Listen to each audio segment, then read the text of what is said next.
অনাবিল আনন্দে ভাসছে লালমনিরহাটের কালীগঞ্জ উপজেলার গোরল গ্রামের কমল অধিকারী ও প্রীতিলতা রানীর পরিবার।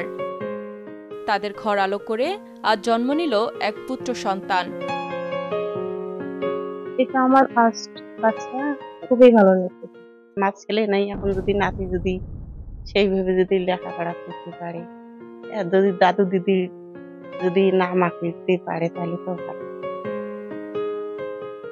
নবজাতক ও তার পরিবারকে শুভকামনা। প্রথম থেকে আমার ভরসা টুইঙ্কেল বেবি ওয়াইপস। এর অ্যান্টিব্যাকটেরিয়াল ফর্মুলা শিশুকে রাখে জীবাণু থেকে সুরক্ষিত। 5.5 pH ব্যালেন্স শিট ত্বক রাখে কোমল ও মসৃণ, আর অ্যালকোহল মুক্ত হওয়ায় ত্বকে র্যাশ হয় না। টুইঙ্কেল বেবি ওয়াইপস, শুরুটা হোক যত্নে।